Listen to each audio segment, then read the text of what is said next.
Welcome to day 2 of the RealClearVote.com podcast, coming live from Dallas, Texas.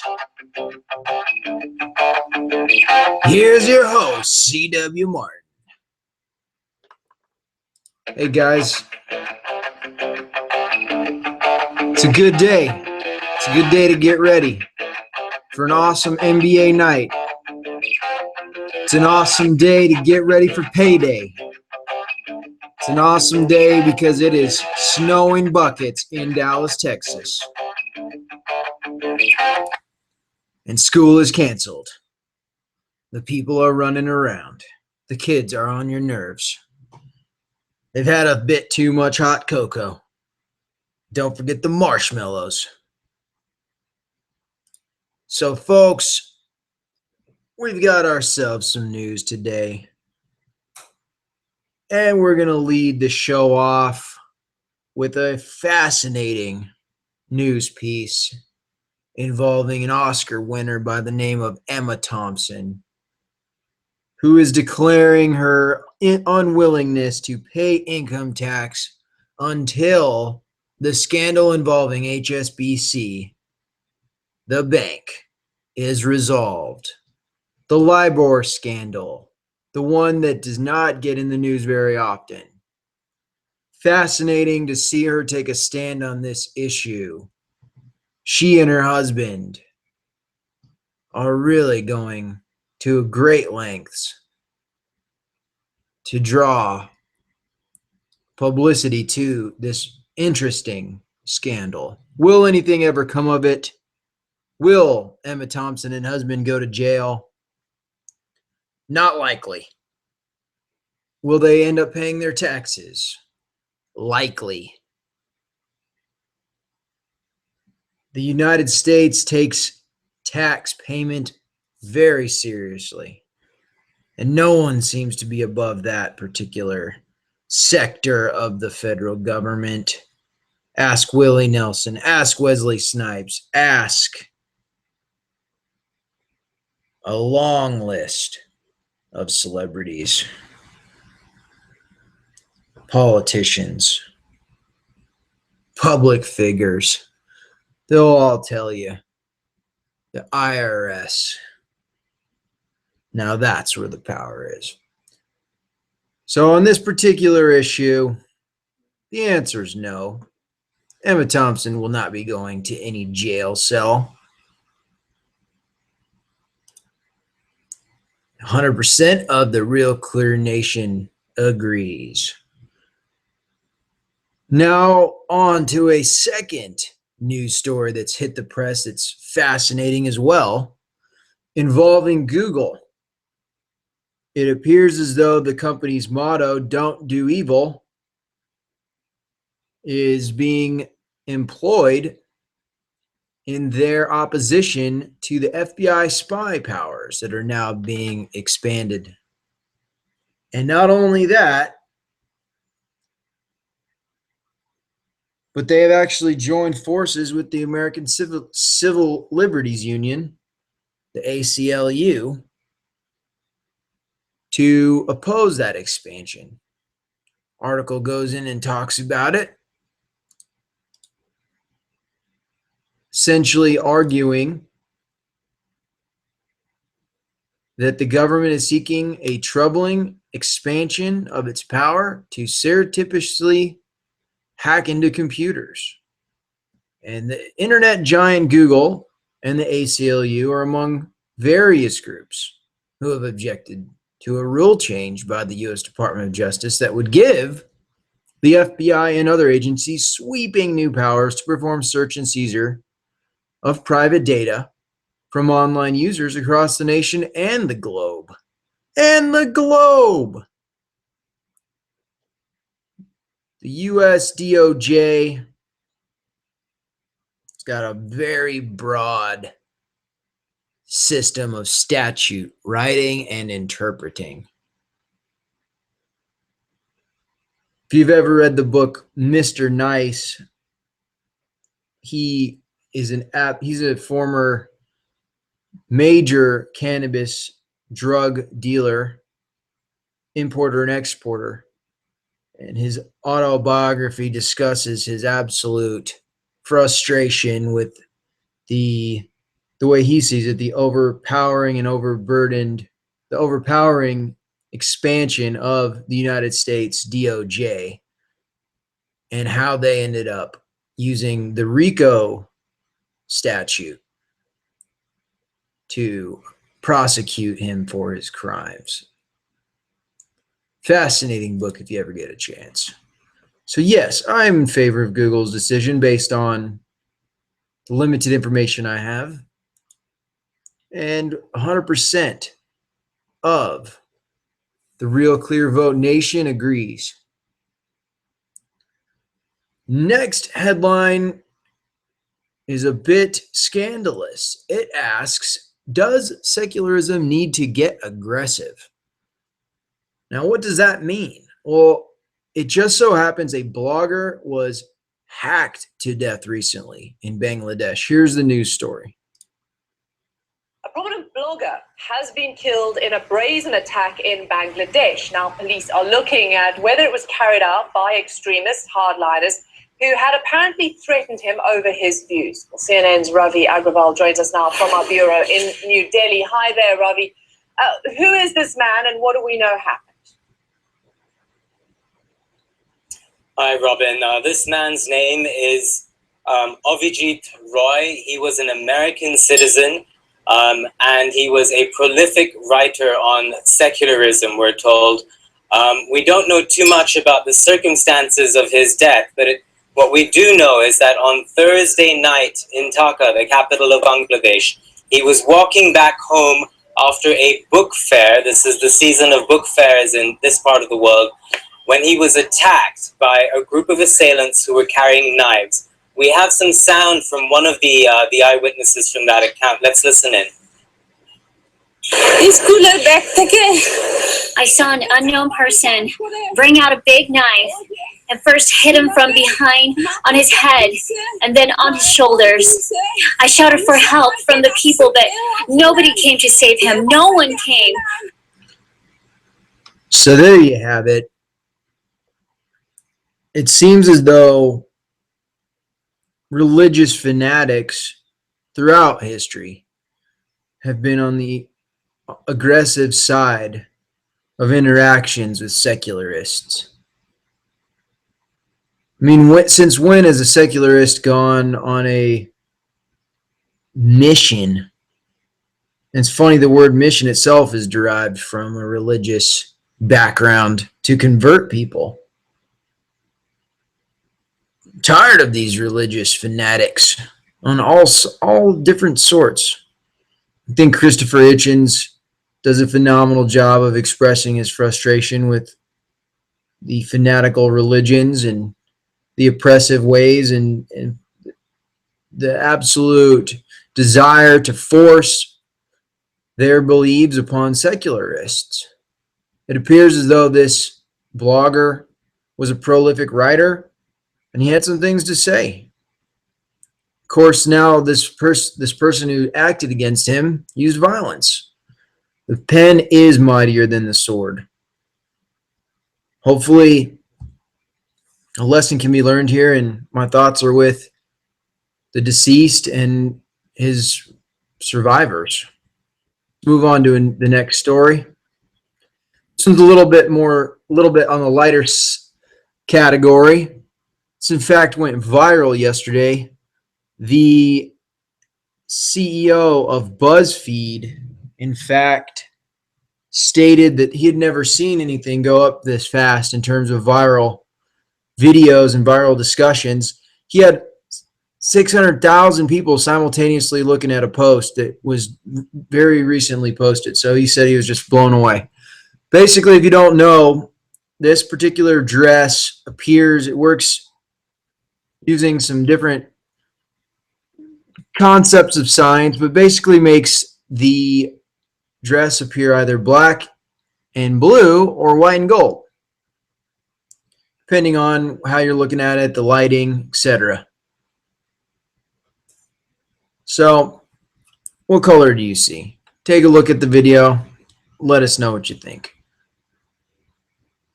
Next headline. This one goes down. This one gets a lot more serious. And it asks, did Eddie Ray Routh get off easily?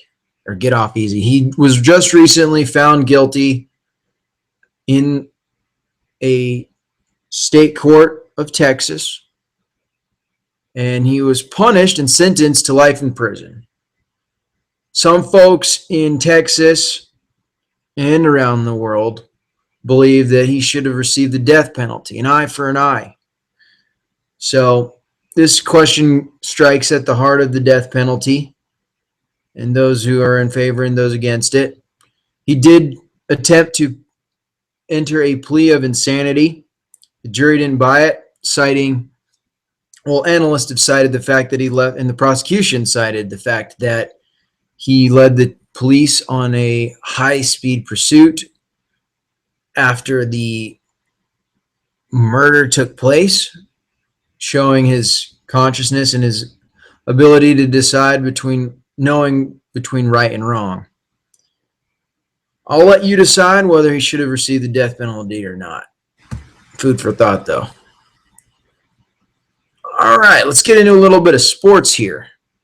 Should Rondo be disciplined for insubordination? If you're not familiar, just this week, Rajon Rondo, a recent acquisition through trade by the Dallas Mavericks, got into a verbal and very public disagreement with Coach Rick Carlisle. Now, for those who aren't familiar, Rick Carlisle is rated as one of the best coaches in the entire NBA. If last year he took the San Antonio Spurs to a Game 7 in the first round of the NBA playoffs. The Spurs eventually emerged as the victors and the victorious team in the entire NBA and hoisted the NBA trophy. In fact, no other team in the NBA playoffs last year gave the Spurs a better run than the Dallas Mavs, who were significantly outmanned. But at the end of the day, the Spurs prevailed. So, and basically, Rondo did eventually receive a suspension for this public insubordination. It is rather startling to see a star player get so flustered with the coach. Now, he is new, and there's some growing pains. But Rajon Rondo needs to respect his coach, and a good one at that. Next issue. Could the U.S. prove in a court of law that Jihadi John committed murder? Well, if you're not familiar with Jihadi John, he is the terrorist depicted in several ISIS videos. It's been shown that they believe he actually originated and grew up in West London before defecting to the ISIS. However, there are not very many videos actually showing him committing the physical act of beheading, and rather show him holding the blade and making his comments, and then later showing the severed head. But without the act of it, without a direct admission, it's all circumstantial evidence. Interesting idea. If there is a video, I think there may be one video out there actually showing his actual acts, which would change things. Anyways, let's move on to the next news story. Very interesting events taking place down in Washington, D.C. Basically, the executive order that's now operating under the Department of Homeland Security, signed by Obama, is now offering amnesty to 5 million illegal aliens. And now there is a bill going in front of the Congress that requires the funding for DHS, which would allow those measures to be implemented. And there is a divide within the GOP. Let's have a listen. Just 3 days left to pass a budget for the Department of Homeland Security, but it hasn't agreed exactly on how to get there. The agency's funding has been caught up in a wider debate over President Obama's use of executive action to change immigration law. The disagreement has made for a rare but clear split among Republican leaders in the House and the Senate. Political editor Lisa Desjardins has the story. This shutdown split for Republicans is a question of priorities. Everyone agrees the Department of Homeland Security must be funded, and Republicans in general all oppose the president's executive actions to protect more undocumented immigrants. But House Republicans say the immigration issue is priority. They voted to fund Homeland Security, but only with a block of the president's policies attached. But that bill has died in the Senate, where Senate Republicans are prioritizing Homeland Security with a bill that does nothing but fund that agency. It's a back and forth with an agency in the middle. Today, Speaker Boehner pointed back to the Republican-led Senate. I'm waiting for the Senate act. The House has done its job to fund the Department of Homeland Security and to stop the president's overreach on immigration. And we're waiting for the Senate to do their job. And the Senate responded within hours, voting overwhelmingly to start debating its no-strings-attached funding bill. On this, the yeas are 98, the nays are 2. In the halls of the Capitol, it's a fight among conservatives. Alabama's Mo Brooks is determined and defiant on immigration.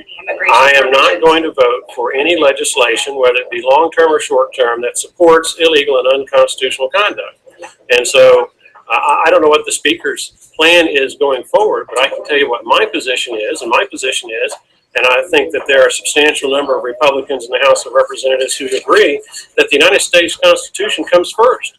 But Representative John Carter of Texas worries about Border Patrol agents. I want to make sure those guys out in the Carrizo Cane down in South Texas, where drug dealers cross every day with carrying heavy firearms, those guys are getting a paycheck. This policy debate over immigration and the Department of Homeland Security, of course, has very political underpinnings. Right now, I'm standing just a few feet away from the House chamber, but if I step aside and you look over my shoulder, you can see the long hallway that leads to the U.S. Senate. It's about 600 feet between the two chambers, just 2 football fields in length. But for Republicans this week, that difference has never been greater. And it has everything to do with the different political problems for Republicans in the House and the Senate. So there you go. This is a very interesting example of bills being intertwined so that they have to be passed. If you call them earmarks or pork, whatever. I don't claim to be an expert in this. In fact, I'm far from being an expert, but it's interesting. I guess this goes to that old saying that lawmaking's like sausage making. It's best not seen made. Or law is like sausage making. But here it looks like if you don't vote yes, then you've defunded Homeland Security. And who wants that?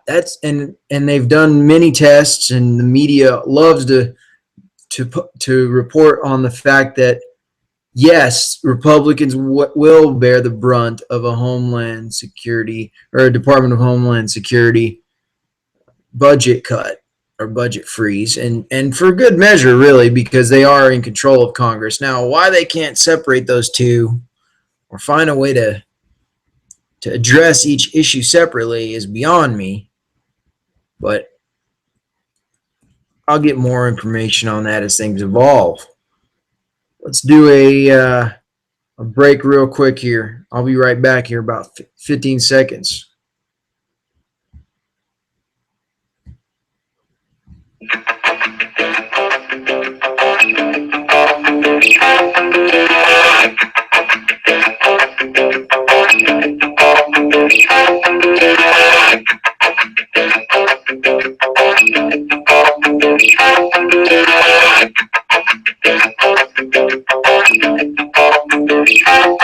All right, welcome back to to the C.W. Martin.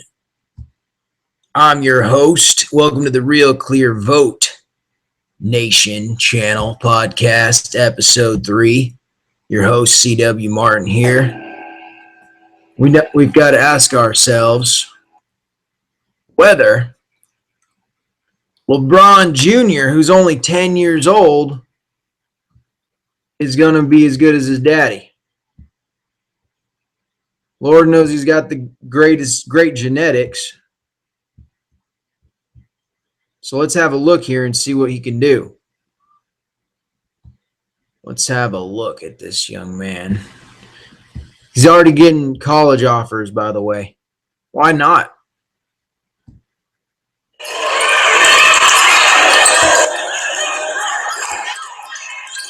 All right, they're showing some clips of him, making some moves, taking some shots, doing some passes. So there you have it. You might say he's got some pretty big shoes to fill, but I think he'll be just fine. All right. Now we've got ourselves a couple of NBA games tonight I mentioned here in the beginning of the show. Tonight we've got San Antonio going into Sacramento. San Antonio has been on a losing streak.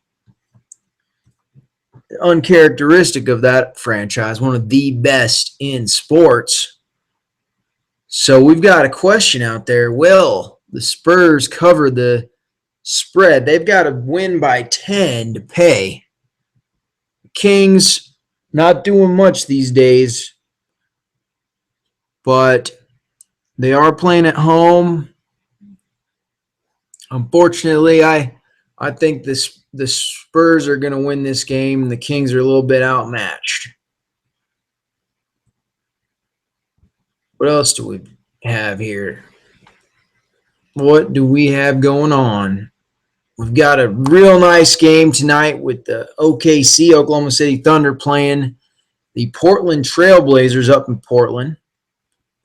That game's got Portland favored by 5, and OKC coming off a overtime loss against the Suns.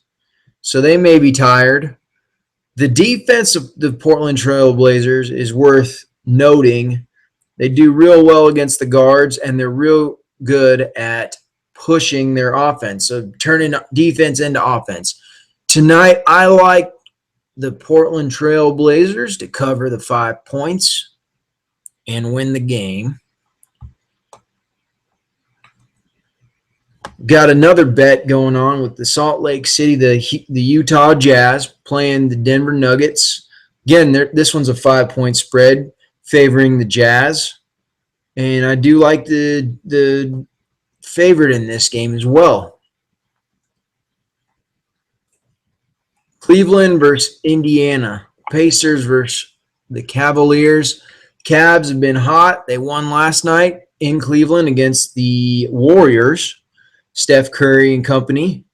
I think they're going to come off of that win and continue their winning streak. Pacers are good, though. So that 3.5 points, look them to cover, but not by much.